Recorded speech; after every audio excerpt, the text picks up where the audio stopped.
وعلى آله وصحبه أجمعين أما بعد. أعوذ بالله من الشيطان الرجيم. ليشهدوا منافع لهم ويذكروا اسم الله في أيام معلومات على ما رزقهم من بهيمة الأنعام. محترم مشاہدین، ہم لوگ یہاں پہ اس مقصد کے لیے آئے، حج کرنے کے لیے آئے. تو آج آپ کے سامنے جو آپ حج کرنے جا رہے ہیں، آپ جو حج کچھ دنوں میں کریں گے، آخر اس سے ہمیں کیا سبق ملتا ہے، ہمیں کیا نصیحت اس حج سے ملے گی، اور اس میں کیا حکمت ہے، کیا مصلحت اللہ رب العزت کی، اسی کے متعلق آپ کے سامنے بیان کرتا ہے. سب سے پہلی چیز جو آپ حج کرنے جا رہے ہیں، اس میں جو سب سے بڑی حکمت وہ ہے اللہ رب العزت کی وحدانیت کا اقرار کرنا. یعنی ہم اس بات کا اقرار کر رہے ہیں کہ اللہ رب العزت ہی ہمارا خالق ہے، ہمارا مالک ہے، ہمارا رازق. اس کے علاوہ کوئی دوسرا شخص نہیں ہے جو ہمیں روزی دے، ہمیں کھلائے، یا جس نے ہمیں پیدا کیا ہو. اللہ رب العزت نے سب کچھ ہمارے لیے مہیا کیا. اور اسی چیز کا اقرار جب ہم احرام باندھتے ہیں اس وقت تلبیہ کی شکل ہوتی ہے.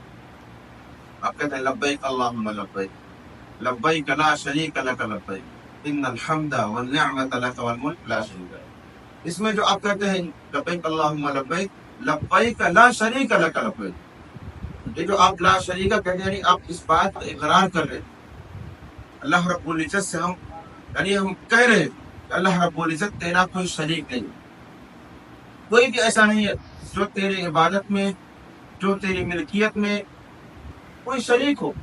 ہم کسی کو نہیں مانتے سوائے تیری ذات کی.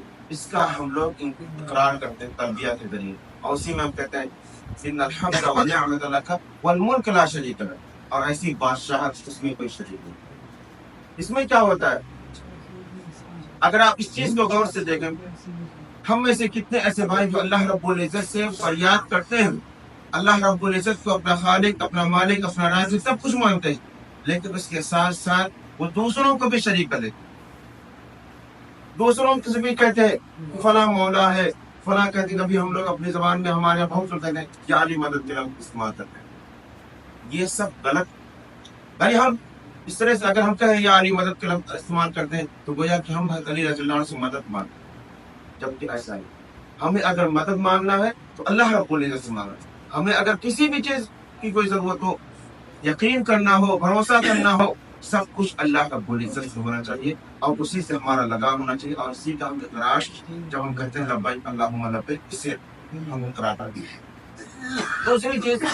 دوسری جو حکمت اس حج میں آپ دیکھیں گے، آپ مشاہدہ کریں گے کہ دنیا کے ایک ایک کونے سے لوگ یہاں پہ آ کر کے اکٹھا ہوتے ہیں. ہم نیپال سے آئے ہیں، ایسے ہی نیپال کے ہم کسی اور علاقے سے ہیں، دوسرے کسی اور علاقے سے. ہم نیپال ہی کیوں، ان علاقوں میں بھی نہیں گئے ہوں گے، اپنے ہی ملک میں ان علاقوں میں نہیں گئے ہوں گے، لیکن یہاں آ کر کے سب ملتے ہیں. ہر ایک کی اپنی تہذیب ہوتی ہے، ہر ایک کی اپنی ثقافت ہوتی ہے، ہر ایک کا اپنا بول چال ہوتا ہے. تو یہ ایسی پوری دنیا کے لوگ آ کر کے یہاں پہ مکہ میں اکٹھا ہوتے ہیں. تو اس چیز کا پتہ چلتا ہے کہ جو ہمارا مذہب ہے، دین اسلام، یہ کسی خاص علاقے کے لیے نہیں ہے، کسی خاص ملک کے لیے نہیں ہے، بلکہ یہ اسلام پوری زمین جہاں پہ لوگ رہ رہے ہیں، تمام کے تمام لوگوں کے لیے دین اسلام ہے. اس لیے کوئی بھی شخص یہ کہے کہ دین اسلام صرف فلاں ملک کے لیے خاص نہیں. ہر کوئی شخص جو بھی روئے زمین پہ ہے، وہاں تک ہمارا اسلام کا پہنچانا ضروری ہے. اگر وہاں کے لوگ نہیں جانتے ہیں تو ہم اپنے ان بھائیوں کو اسلام کا پیغام پہنچائیں. جہاں سے ہم آئے ہیں، حج کرتے جب ہم جائیں تو دین اسلام کا پیغام ان لوگوں کو جو نہیں جانتے ہیں ان تک پہنچائیں.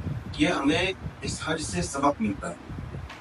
تیسری جو چیز ہے جو ہمیں حج سے پتہ چلتا ہے کہ آپ اپنے گھر سے جب نکلے، احرام باندھنے کے بعد آپ نے تلبیہ کہا اور یہاں پر آ کر کے طواف کیا. یہ جو کچھ بھی آپ کی جو روٹین ہے